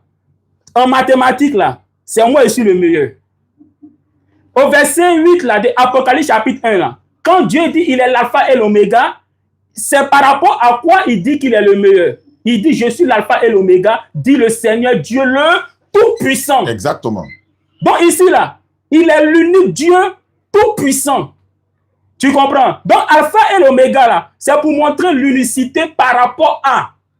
Donc au verset 8 de Apocalypse 1, il est l'alpha et l'oméga, le Dieu Tout-Puissant. Donc, il n'y a pas de Dieu tout-puissant. C'est lui seul qui est le Dieu tout-puissant. Vous voyez. Par contre, dans le même Apocalypse chapitre 1, là, quand Jésus-Christ parle de premier et le dernier, il dit pourquoi il dit il est le premier et le dernier. Il dit j'étais mort, je suis vivant. Okay. Donc, au moment où Jésus parle là, il est le seul qui est mort et qui a ressuscité pour la vie éternelle. Vous voyez, c'est ce qu'il est en train de dire tout simplement. Parce que Alpha et l'Oméga, premier et dernier, là, c'est pour dire que je suis unique. Mais unique par rapport à quoi? Il dit, j'étais mort et je suis vivant. Donc, il était mort et Dieu l'a ressuscité. Mais là encore, c'est un autre sujet qu'on peut débattre. Voilà. Quand Jésus-Christ dit qu'il était mort, là, est-ce que ça veut dire qu'il était vraiment mort? Ou bien ça veut dire qu'il était mort comme Jonas, selon Matthieu chapitre 12, le verset 39 à 40. Qu'est-ce qu'il a dit encore? Ouais, il a dit Jésus-Christ est égal à Dieu. Il a dit, moi et le Père, nous sommes un. Oui. Jésus-Christ n'a jamais dit qu'il est égal à Dieu. Mais il a dit, moi et le Père, nous sommes un. C'est comme dans un groupe d'amis, vous dites quoi? Nous sommes un. Toi et puis tes amis. Ça vous arrive de dire ça. Les gars, ici, là, nous sommes un. Ça ne veut pas dire que vous tous, là, vous êtes collés. C'est pour parler de l'unité. Maintenant, quand Jésus-Christ dit, moi et le Père, nous sommes un, là, qu'est-ce qu'il veut dire par là? Jésus-Christ a dit, il faut comprendre son langage. Alors, qu'est-ce qu'il veut dire par là? Jean chapitre 17, le verset 20 à 21. On va lire Jean chapitre 17, 20 à 21 avant de prendre l'auditeur qui nous appelle du Niger également. Jean chapitre 17, verset 20 à 21. C'est le Seigneur Jésus-Christ qui parle, il s'adresse à son Père. Voilà, l'auditeur qui appelle du Niger reste en ligne, il ne quitte pas. Je lis le texte et puis je le prends tout à l'heure. Jean chapitre 17, verset 20 à 21. Ce n'est pas pour eux seulement que je prie, mais encore pour ceux qui croiront en moi par leur parole. Au verset 21. Afin que tous soient un. Comme toi, Père, tu es en moi, comme je suis en toi, afin que eux aussi soient un en nous, pour que le monde croit que tu m'as envoyé. Sois béni le frère musulman. Donc, bien aimé qui a posé la question là, tu as compris? Quand Jésus parle de un là, Jésus-Christ lui-même, dans un autre contexte, il te permet de comprendre. Il dit, Père, je te fais une demande pour mes disciples. Je veux que façon toi et moi, nous sommes un là. Que toi, moi et mes disciples, nous soyons un. Donc, Jésus-Christ demande à son Père de faire en sorte que lui, son Père et ses disciples soient aussi un. Maintenant, si pour toi, quand Jésus dit moi et le Père, nous sommes un, ça veut dire qu'il est le Père. Là. Donc, c'est que Jésus-Christ, quand il demande au Père de faire en sorte que lui, le Père et les disciples soient un, là, tu vas dire quoi? Donc, les disciples aussi sont le Père. Non, c'est pour dire simplement que Jésus-Christ demande à son Père qu'il y ait une unité entre lui, son Père et ses disciples, tout comme entre lui et son Père, il y a une unité. Maintenant, tu as dit quoi encore? Tu as dit comme ça, Jésus-Christ a dit qu'il est Dieu. Je veux qu'on lise un texte. Hébreux chapitre 1, le verset 8 à 9. Okay. Ça, c'est un texte qu'ils aiment utiliser. On lit ça rapidement. L'auditeur nous appelle du Niger et Hébreux il est en chapitre ligne. 1, le verset 8 à 9. Hébreux 1, 8 à 9. Mais il a dit au Fils, ton trône, oh Dieu, est éternel. Le sceptre de ton règne est un sceptre d'équité. C'est pourquoi il a dit au verset 9, tu as aimé la justice, tu as haï l'iniquité, c'est pourquoi, oh Dieu, ton Dieu t'a oint d'une huile de joie au-dessus de tes égaux. Donc vous voyez, c'est Dieu qui s'adresse à Jésus, son fils, en disant Dieu. Donc ici, Dieu appelle Jésus-Christ Dieu.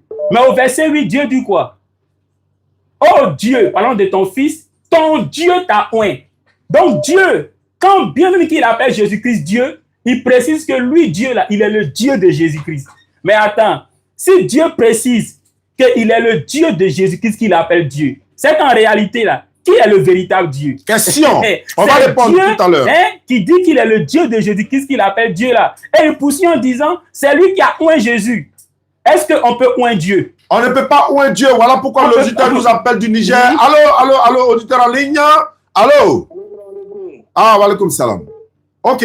Vous êtes musulman, vous nous appelez du Niger. Quelle est votre question? Oui, ma question est pour M. Jean-Luc. Allons-y. Oui, donc j'aimerais savoir, au vu de toute son allocution, vu qu'il détient les mêmes visions que nous sur Dieu qui n'est et Jésus qui n'est pas Dieu autant pour moi. Donc ma seconde question est de savoir qu'est-ce qui le retient à ne pas devenir musulman. C'est une bonne question. Ok, ça c'est une très bonne question. Le salut, le personnel. Jean-Luc, voici la question du frère du côté du Niger. C'est une très bonne question. J'ai reçu un Coran de la part des frères musulmans. Dieu merci. Et je fais une étude comparée. Et jusqu'à présent, je l'affirme et je le dis, jusqu'à présent, je n'ai pas encore trouvé de contradiction entre la Bible et le Coran. Mais je continue toujours à faire mes études, je continue toujours à faire mes méditations. Mais ce que j'aimerais dire, c'est que quand on prend le texte de Hébreux chapitre 1, le verset 8 à 9, quand on vient de lire tout à l'heure, là, Dieu dit, quand bien qu'il appelle Jésus-Christ Dieu, lui, il est le Dieu de Jésus. Donc, du moment où Dieu dit qu'il est le Dieu de Jésus, qu'il appelle Dieu, ça montre simplement que c'est Dieu qui est le Dieu de Jésus, là, qui est le vrai Dieu. Et il dit que c'est lui qui a oint Jésus. Mais est-ce qu'on peut oint Dieu? Question. Et il dit, je t'ai oint au-dessus de tes égaux. Donc, Jésus-Christ a ses égaux. Et ici, les égaux, quand on montre au verset 7, on se rend compte que les égaux de Jésus, ce sont les anges. Donc, vous voyez, Dieu, lui, n'a pas d'égaux. Dieu n'a pas d'égal. Or, Jésus-Christ, le verset 9 dit, il a des égaux. Vous voyez, juste pour vous dire quoi? Que Jésus-Christ n'est pas le Dieu suprême. Claire. Un autre texte qu'ils utilisent, c'est 1 Jean chapitre 5, Oui. le verset 20. Avant d'y arriver, il y a un auditeur en ligne. Auditeur depuis le Gabon, 241 sur le Gabon. Vous nous appelez du Gabon. Allô, allô, allô, bonsoir. Bonsoir. Oui, comment vous appelez? Musulman ou chrétien? Oui, je suis un peu neutre. Hein. Bon, d'accord. Peu... Allons-y. Oui. Le monsieur qui dit que Jésus a un Dieu là, est-ce que le Dieu de Jésus là a une identité? Est-ce qu'il peut me donner l'identité de ce Dieu là? Très bien. Il n'y a pas de problème. Il va vous donner l'identité du Dieu de Jésus. Comme tu prétends que Jésus est un Dieu, il veut connaître l'identité du Dieu de Jésus. Merci beaucoup. Depuis votre position Gabon, il a dit qu'il est neutre. On l'accepte. J'ai deux questions. Hein. Allons-y pour les deux en même temps. Là, on prend un autre auditeur. Oui, s'il finit d'expliquer... oui, non, posez les deux questions. Posez les deux questions en même temps. Il va prendre, je veux qu'il m'explique Colossiens 1, 15. du verset 15 à 17. Il n'y a pas de problème. Il va vous expliquer Colossiens 1, 15 à 17, mais avant, il veut connaître l'identité de Dieu de Jésus et on va passer au Colossiens 1, 15. Il est l'image du Dieu invisible, le premier-né de toute la création. On va y arriver. Je rappelle à ceux qui nous suivent à travers le monde, parce qu'il nous reste, on va dire 20 minutes pour mettre fin à l'émission. Après cette émission, ça c'est la première partie. On va organiser une deuxième partie parce que c'est droit de réponse de Jean-Luc. Ceux qui ne sont pas d'accord avec lui peuvent nous rejoindre ici à Yopougon, en Dokwa, 23e arrondissement juste à côté. C'est le QG de la DDR. Vous pouvez venir. Vous n'êtes pas d'accord, vous serez les bienvenus. Il a également demandé à tous ceux qui sont en train de le faire passer pour un musulman ou quelqu'un qui n'est pas dans la vérité. Il est prêt à vous affronter également. Nous sommes musulmans. Nous souhaitons que tous les chrétiens du monde deviennent musulmans. Mais le salut est personnel. Personne ne meurt pour pardonner le péché de qui que ce soit. Vous pouvez venir sur un autre thème. Il y a beaucoup de thèmes. Hein? Voilà, vous choisissez le thème. On se retrouve ici, Inch'Allah. Mais tout ce que vous allez dire en dehors d'ici, les vidéos que lui il a données, les versets qu'il a donnés, vous pouvez venir contredire également. Allons-y. L'identité du Dieu de Jésus, Colossiens 1,15. Marc chapitre 12, le verset 28 à 29. Tu peux faire la lecture, mon frère Marc Janet? 12, 28. Je suis à la page. Il est écrit ceci. Un disciple, n'est-ce pas, un des scribes, qu'il avait entendu discuter, sachant que Jésus avait bien répondu aux Sadducéens, s'approcha et lui demanda quel est le premier de tous les commandements. Jésus répond au verset 29. Voici le premier. Écoute Israël, le Seigneur notre Dieu est l'unique Seigneur. Voilà. Donc ici, la question même a été posée au Seigneur Jésus-Christ et c'est un scribe qui lui a demandé, mais maître, quel est le plus grand des commandements?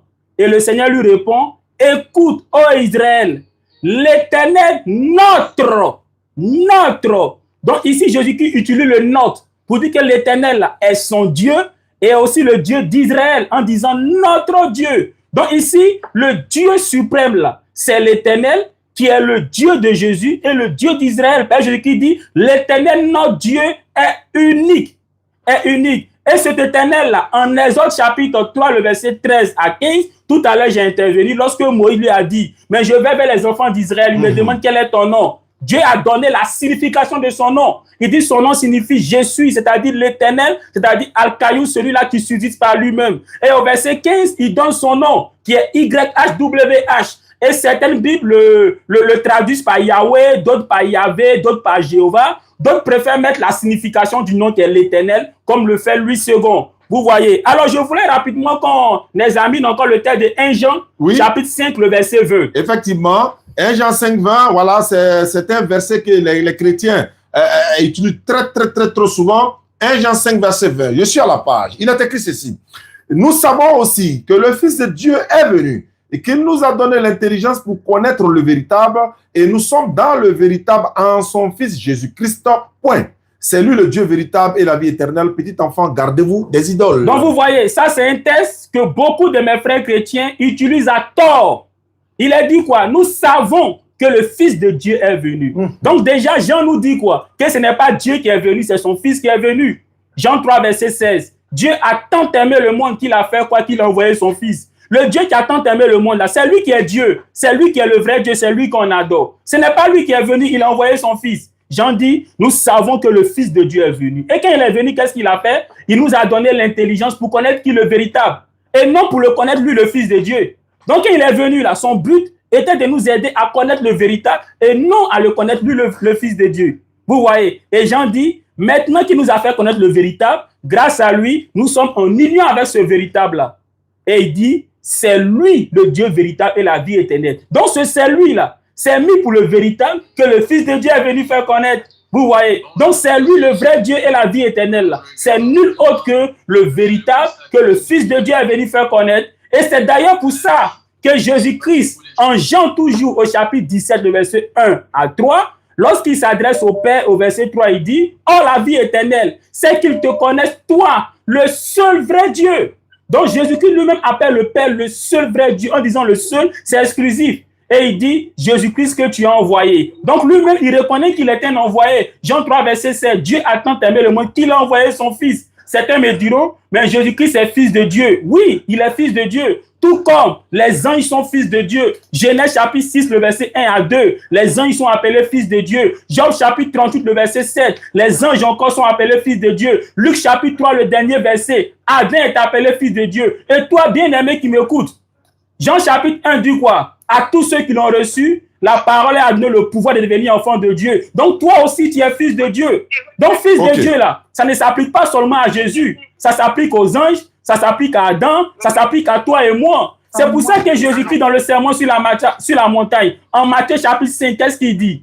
Heureux, il dit Matthieu chapitre 5. Matthieu chapitre 5, qu'est-ce qu'il dit? Il dit heureux ceux qui font la paix, car ils sont fils de Dieu. Oui. Donc, si tu es un faiseur de paix, là, Jésus dit tu es fils de Dieu. Donc, en gros, un fils de Dieu, c'est qui? C'est d'abord une créature de Dieu, mais qui fait la volonté de Dieu. Donc, un serviteur de Dieu. C'est d'ailleurs pour ça que Paul peut dire en Romains chapitre 8, le verset 14, que tous ceux qui sont guidés par l'Esprit de Dieu sont fils de Dieu. Exactement. Nous avons un auditeur qui est en France, mais comme il appelle sur WhatsApp, il peut garder la ligne. On va prendre celui de la Côte d'Ivoire dans un appel local. Allons-y, allô, auditeur en ligne depuis Abidjan. Celui qui appelle de la France va attendre. Oui, allô?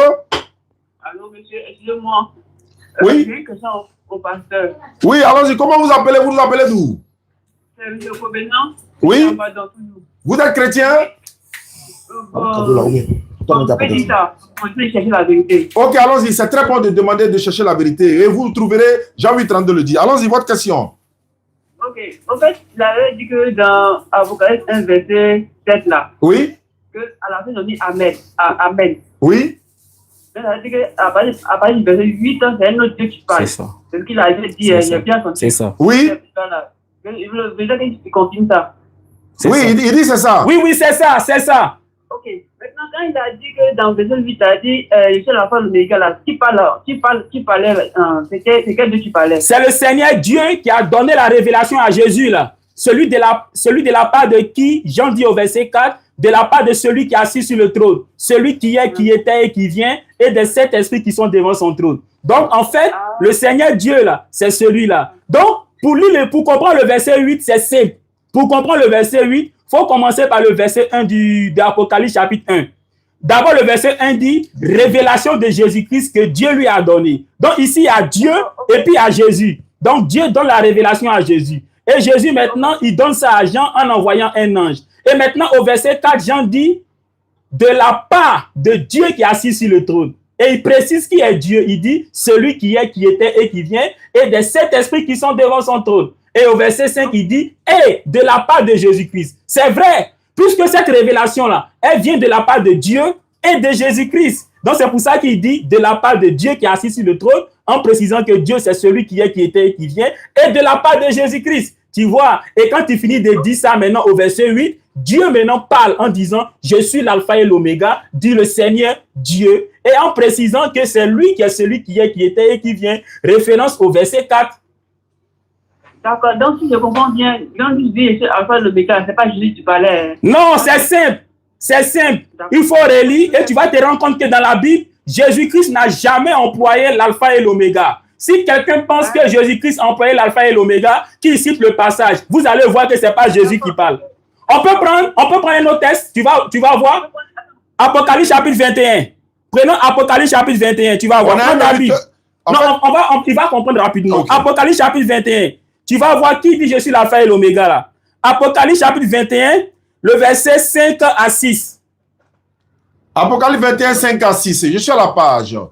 Et celui qui était assis sur le trône dit, voici, j'ai fait toutes choses nouvelles. Et il dit, crie, il dit, écrit, car ses paroles sont certaines et véritables. Et au verset 6 ici, et il me dit, c'est fait. Je suis l'alpha et l'oméga, le commencement et la fin. À celui qui a soif, je donnerai de la source de l'eau et de la vie gratuitement. Voilà. Donc, tu vois, bien aimé, au verset 5 et 6 de Apocalypse chapitre 21, il est dit, celui qui est assis sur le trône, c'est celui-là qui parle.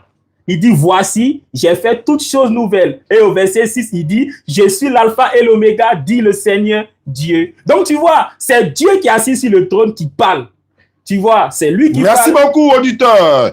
Merci à toi depuis ta position. On va prendre celui qui est de l'autre côté de la France et puis il va nous rester, voilà, nous reste quelques 10 minutes pour mettre fin à l'émission. Je rappelle que nous allons revenir encore pour toutes les questions. Jean-Luc même les versets où on dit Dieu est descendu sur la montagne, il a parlé du haut des cieux là. On peut lire ça, il n'y a pas de problème. Ok, auditeur en ligne depuis la France, merci d'avoir gardé la ligne. On vous écoute. Allô, salam alaikum. Wa alaikum salam. J'espère que vous allez bien. Ouais, il n'y a pas de souci. Bon, on aurait souhaité que ce soit des chrétiens qui appellent, mais bon, c'est pas grave. Tout est bon. Allons-y. Ok, j'ai juste une petite question en fait. Allons-y. Aujourd'hui, alhamdoulilah, on voit des chrétiens comme Jean-Luc qui disent que Jésus n'a pas Dieu. Alhamdoulilah, nous dit voilà, louange à Allah. Et en même temps, à chaque fois on demande à ces chrétiens, ils nous disent ouais, le Dieu de Jésus, comme le frère a posé une question tout à l'heure là, pourquoi ça s'appelle le Dieu de Jésus? Il nous dit l'Éternel. Maintenant, qu'on appelle Matthieu 27, 46, où Jésus dit Elai lama sabachthani. C'est-à-dire, moi je voudrais savoir, Jésus, il appelait son Dieu l'Éternel ou il appelait son Dieu comment? Très bien, c'est une très bonne question. Je pense qu'il a compris la question. Oui. Voilà, parce que Matthieu 27, 46, il a dit, voilà, ok. Merci beaucoup à toi. Merci à toi depuis ta position. On va prendre, voilà, ok. Je réponds rapidement. Allons-y. En réalité, Matthieu, quand vous lisez, ils ont traduit en latin. Or, Jésus-Christ ne parlait pas le latin. Il parlait l'araméen. Et pour ceux qui ont l'opportunité de faire des recherches dans des documents chrétiens ou bien sur Internet, parce qu'aujourd'hui, grâce à Internet, on peut avoir pas mal d'informations. Vous allez voir qu'en araméen, c'est Allah, Allah. Ça, c'est clair partout. Hein, voilà, c'est Allah, Allah. En réalité, l'hébreu, l'arabe et l'araméen sont trois langues sémantiques, c'est-à-dire trois langues qui se ressemblent. Par exemple, Dieu en hébreu, Dieu et non les dieux, parce qu'il y a les dieux. Quand on dit les dieux en hébreu, c'est Elohim. Mais quand on dit Dieu, c'est Eloah ou Allah. C'est la même chose. En arabe, c'est Allah. Mais en araméen, c'est Allah. Donc, vous voyez que Eloha, Allah, Allah, en fait, ça se ressemble. C'est pour ça qu'on dit que c'est sémantique. C'est des langues qui sont voisines. C'est normal parce que Abraham est hébreu et Ismaël et Isaac sont les enfants d'Abraham. Donc, c'est normal que ces deux peuples-là ont des langues qui se ressemblent. C'est tout à fait normal. Voilà. Maintenant, ce que je voulais dire, si on peut brosser un autre verset. Oui, mais on a un auditeur en ligne qui nous appelle du Bénin, 229. Allô? Wa alaikum salam wa rahmatullahi wa barakatuh. Bismillah. J'ai une question à poser. Alors, allons-y rapidement. Vous êtes déjà en ligne. Ok, maintenant, si je voulais savoir, c'est l'unique qui tue pour adorer ou bien c'est celle envoyée pour adorer? Et ma question suivante, c'est si c'est l'unique qui tue pour adorer, quelle façon il faut l'adorer? Très bien. Merci beaucoup à toi depuis le Bénin. On va répondre. Allons-y. Jean chapitre 4. Oui. Le verset 22-23, si je ne me trompe pas. Jean 4, 22 à 23. Là, c'est le Seigneur Jésus-Christ qui parle. Oui. L'auditeur qui est en ligne peut attendre en ligne parce qu'il y a tellement d'appels. Jean 4, verset 22. Je suis à la page et j'ai fait la lecture. Vous adorez ce que vous ne connaissez pas, mais nous adorons ce que nous connaissons car le salut vient des Juifs. L'heure vient, mais elle est déjà venue. Et les vrais adorateurs adoreront le Père en esprit et en vérité, car ce sont là les adorateurs que le Père demande. Donc Jésus-Christ parle en disant, vous adorez, il parle à la Samaritaine, vous adorez ce que vous ne connaissez pas, mais nous, en disant nous, là, c'est pour dire lui, Jésus et ses parents juifs, nous adorons ce que nous connaissons. Donc par là, Jésus-Christ montre que lui et ses parents juifs adorent Dieu. Donc Jésus-Christ lui-même, là, il adore Dieu avec ses parents juifs, car il dit nous adorons ce que nous connaissons. Et maintenant, au verset 23, il ajoute, l'heure vient où les vrais adorateurs vont adorer qui? Le Père. Jésus-Christ n'a pas dit l'heure vient où les vrais adorateurs vont adorer le Fils. Donc vous voyez, Jésus-Christ est clair. Il dit les vrais adorateurs là, c'est le Père. Donc c'est Dieu le Père qu'ils adorent et non le Fils. Donc mon bien-aimé, si tu es sûr que tu es un vrai adorateur, le Seigneur Jésus-Christ dit les vrais adorateurs adorent le Père. Et c'est ce que Guillaume Kofi a toujours dit, mais ça m'a étonné de le voir en train de contredire encore Jean-Luc sur le panel des Wikigang là-bas. Pourtant, Guillaume Kofi, c'est ce que toi tu dis tous les jours, non? Ils ont dit ils doivent adorer le Père. Mais c'est ce que Jean-Luc répète, non? Mais pourquoi tu t'as le contredire encore sur le panel là-bas, faire croire comme s'il est musulman? Et Guillaume Kofi a dit non, là c'est pas un chrétien, c'est un musulman. Pourtant, ce qu'il dit là, c'est ce que toi tu répètes dans ton église aussi. Ça veut dire quoi ça? Ah, soyons sérieux à un moment donné. Alors, auditeur en ligne, bonsoir. Allô, bonsoir, monsieur. Bonsoir, à quel honneur, comment vous appelez? Monsieur Michael. Vous nous appelez d'où? Vous êtes chrétien musulman? Je suis chrétien. Allons-y, question à Jean-Luc le pasteur. Bon, je vais adresser au pasteur directement. Allons-y, il t'écoute. C'est mon frère ici. Ok. Bon, mon question est simple. Je voulais demander au pasteur, c'est Jésus, on doit adorer ou bien c'est Allah, on doit adorer. Il n'y a pas de problème. Vous êtes chrétien, il va vous répondre. Je vais répondre, il n'y a pas de problème. Allons-y. Merci beaucoup. Alors, la question est de savoir, il a dit si c'est qui on doit adorer. Est-ce que c'est Jésus on doit adorer ou bien c'est Allah on doit adorer? Déjà, Jésus-Christ dit que ce n'est pas lui qu'on adore. Parce que Jésus-Christ lui-même adore Dieu. Luc chapitre 6, le verset 12. Tu peux faire la lecture, mon frère? Luc 6, 12. En ce temps-là, Jésus s'est rendu sur la montagne pour prier. Et il passa toute la nuit à prier Dieu. Donc, Jésus-Christ lui-même, il adore Dieu. Parce que l'adoration, ce n'est nul autre que la prière chez les Juifs. Jésus-Christ a dit, il est écrit, ma maison sera appelée une maison de prière. Donc l'adoration, c'est la prière. Vous voyez, d'ailleurs, le mot grec ou le mot hébreu traduit par adorer, c'est proskuneo, qui veut dire prosterner. Ne quittez pas, ne quittez pas. Prosterner. Donc l'adoration, c'est ça, la prosternation, c'est la prière. Donc ici, Jésus-Christ prie Dieu. Donc il adore Dieu. Maintenant, en Jean 4, versets 22 à 23, il dit au verset 23, l'heure vient où les vrais adorateurs vont adorer le Père. Donc ce n'est pas le Fils qu'on adore, c'est le Père qu'on adore. Vous voyez, on n'adore jamais le Fils, on adore le Père. Maintenant la question, entre Allah et puis le Père, Dieu le Père, c'est qui on doit adorer? Il a dit Jésus. Entre Allah et puis Jésus, c'est Allah on doit adorer, mais c'est Jésus. Non, on n'adore pas Jésus-Christ, mais on adore le Père, c'est-à-dire Dieu qui a envoyé Jésus-Christ. D'ailleurs même, selon la Bible, Jésus-Christ est une créature. Oui, il est une créature. Mon frère Diane, tu peux lire Apocalypse chapitre, comment on appelle ça, chapitre 3, le verset 14. Ok, avant de lire Apocalypse 3, 14, allô, auditeur en ligne, vous êtes là, allô? Oui, allô? Bonsoir. Oui, bonsoir. Vous nous appelez d'où? Comment vous appelez? Chrétien, musulman? Chrétien, musulman, on va faire un demande. Alors, rapidement. J'aimerais poser une question au pasteur. Allons-y pour ta question, mon frère. J'aimerais savoir, ils savent très bien que Jésus-Christ n'est pas Dieu, mais pourquoi ils adorent Jésus-Christ? Voilà. Il dit, les gens savent, la plupart des gens savent que Jésus n'est pas Dieu. Mais pourquoi d'autres l'adorent quand même en sachant qu'il n'est pas Dieu? Merci beaucoup, mon frère. Bon, ceux qui ne le savent pas, tu as déjà la réponse. C'est parce qu'ils sont ignorants. Donc, faux. On peut connaître. Mais ceux qui savent, et puis le font, là, voilà. Ceux-là, devant Dieu, ce qu'ils font, c'est grave. Parce que le péché, là, quand tu sais, et puis tu transgresses là, c'est ça qui n'est pas bon. Mais quand tu ne sais pas, Dieu ne peut pas te compter ça. Parce que tu ne sais pas. Parce que le péché là, naît de la connaissance de la loi. C'est quand tu connais la loi de Dieu et que tu la transgresses là. C'est là qu'on peut dire que tu as péché. Mais quand tu ne connais pas, ok. Il n'y a pas de problème. Auditeur en ligne, allô, bonsoir, vous nous appelez d'où? Allô, assalamu alaikum wa rahmatullah. Wa salam, bismillah, vous nous appelez d'où? Oui, je vous appelle d'André. Allons-y pour ta question au pasteur Jean-Luc. Voilà, moi, ma question, c'était de savoir à le patient, quoi. Bon, comme il lui dit, Jésus-Christ n'a pas Dieu, là. Maintenant, là, lui, il adore qui? Très bien. Il adore qui? C'est une bonne question. Il n'y a pas de problème, il va répondre à ça. Merci beaucoup à toi. Je reviens pour dire, Jésus-Christ a dit en Jean chapitre 4, le verset 23, les vrais adorateurs adorent le Père. Donc le Père, là, hein, c'est lui que les vrais adorateurs adorent. Et dans la Bible, quand on parle du Père, là, c'est Dieu. La Bible dit Dieu a tant aimé le monde qu'il a envoyé son fils. Ce Dieu-là, c'est lui-là qui est le Père. Ce n'est pas lui qui est venu, il a envoyé quelqu'un. Donc c'est lui-là qu'on doit adorer. Vous voyez, c'est lui qu'on doit adorer. Je disais tout à l'heure, oui. L'émission est en train de finir, mais c'est là les appels pleuvent. Ou bien comme on peut le dire, il nous reste quelques 5 à 10 minutes pour mettre fin à l'émission. Auditeur en ligne, allô? Allô? Alors oui, c'est moi qui avais appelé tout à l'heure là. Ouais, de William Civil là. Oui, je demandais si Allah on doit adorer. Mais il a répondu. Il n'a pas dit ça, alors il dit c'est le père. Le père là, je voulais savoir si c'est Allah ou bien c'est pas. Il dit c'est le père, non?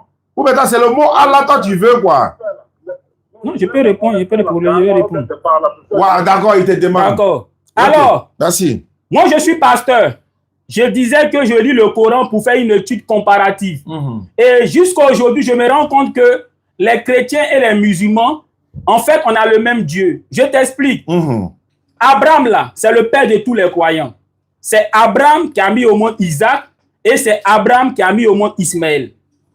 Les Arabes sont les descendants d'Ismaël et les Hébreux, les Hébreux encore, les Israélites sont descendants d'Isaac. Donc, que ce soit les descendants d'Isaac ou les descendants d'Ismaël, ils ont certainement eu l'éducation de leur ancêtre, qui est Isaac ou Ismaël, qui sont enfants d'Abraham.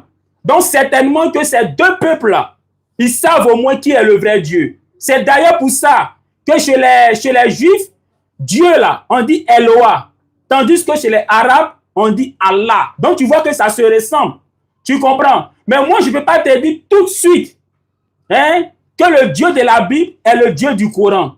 Pour que je puisse le dire ainsi, il faudrait que je lise le Coran pour savoir si le Dieu qui a fait descendre le Coran, selon ce qu'il va dire dans le Coran, là, est-ce que ça correspond avec le Dieu qui parle dans la Bible? Parce que dans la vie, là, avant de dire que quelqu'un est dans le faux, là, il faut chercher à connaître d'abord ce qu'il croit. Tu comprends en fait, non? Il faut t'emmener à comprendre ce qu'il croit. Parce que quand on lit dans les Écritures, quand Jésus-Christ est venu avec l'évangile. Il est venu avec l'évangile. Mais avant lui, qu'est-ce qui était là? C'était la Torah. Et c'est justement pour ça que les Juifs de l'époque de Jésus-Christ ont eu du mal à accepter Jésus-Christ.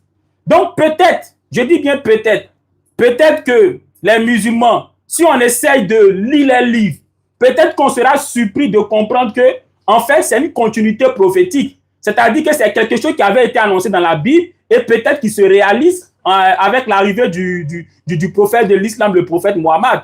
Vous comprenez? Mais ce que moi je peux te dire, à la lumière de la Bible, selon Jean chapitre 4, le verset 23, c'est le Seigneur Jésus qui parle, il dit les vrais adorateurs adorent le Père et non le Fils. Donc si toi tu te réclames un vrai adorateur, désormais là, il faut adorer le Père. C'est fini, la réponse est claire.